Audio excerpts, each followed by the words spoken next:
Hey guys, welcome back to the channel. Today I'm going to be reviewing the BougeRV Aspen 30 Pro portable refrigerator. Kaylee and I have been using this portable refrigerator for like the last 2 months. We've been testing it out constantly. We've been taking it on campervan trips. We've been taking it on camping trips. We've been taking it to the lake and it has performed awesome. BougeRV did send me this to review, but this is my honest opinion about the cooler. Be sure to stay around until the end of the video because I'm going to be sharing 4 things that I don't really like about this cooler.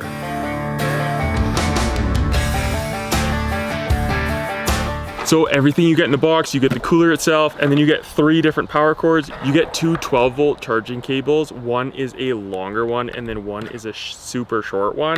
You also get an AC adapter for plugging it into the wall. These coolers actually also come with a portable battery that you can add on or purchase separately, and it simply clips onto the back here, and it is a lithium battery. If you're going off grid and you need some portable power, that is a perfect option. All of the handles that this cooler has are very rugged and durable.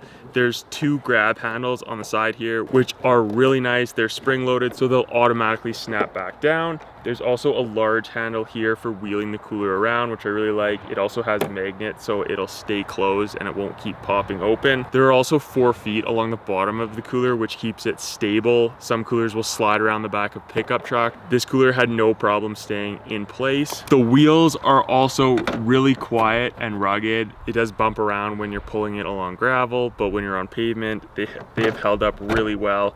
The only issue I ever had with them is pulling the cooler through deep sand, which did not work out at all that well. On top here, you have a nice grab handle. The lid opens this way instead of the other way, which is really nice. There are grates in both compartments that you can easily remove here. And then for the freezer compartment, you have this little plastic container where you can pull things out. If you don't want to use these, they're easy enough to remove. There are also drain ports in both compartments, which is really nice. Along the back side here is where the compressor is located and also the power plug-in. It's nicely vented all the way around to make sure that that compressor is staying cool. And then on the front, you have a control panel where you have the power button, a settings button, plus and minus for the fridge compartment, and then plus and minus for the freezer compartment. There's also a max eco mode, which I leave on almost all of the time. And then there's also a USB port on the side here where you can plug in and charge a cell phone or something if you want to. I've had this hooked up to my portable power station most of the time and it only pulls 50 watts, which is really low. The design has also been really nice. It has this really rugged finish on the outside and the top is quite durable and it doesn't scratch honestly really at all. It's also really easy to clean. All right, so like I said at the beginning of this video, there are 4 things that I don't really like about this cooler, and I think there are things that they could probably improve on.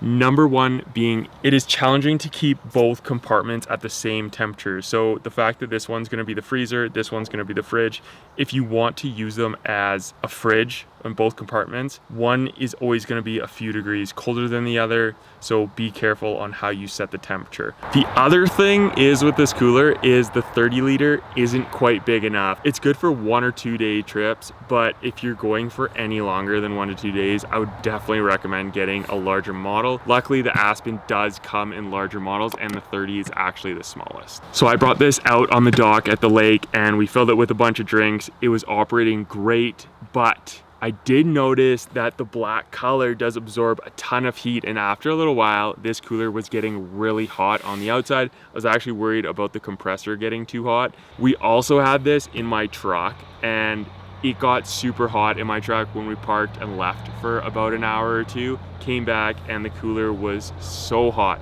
but the inside was still cool. If BougeRV went with a lighter color other than black, it wouldn't absorb so much of that heat. The last thing I don't like about this cooler is the fact that it's $400. So I would say that it is worth it if you guys are doing a ton of camping. It's so nice not having to worry about picking up ice and keeping things frozen, because this cooler will have no problems keeping stuff cold. If you guys like this video, be sure to like, subscribe to the channel, and I'll see you in the next one.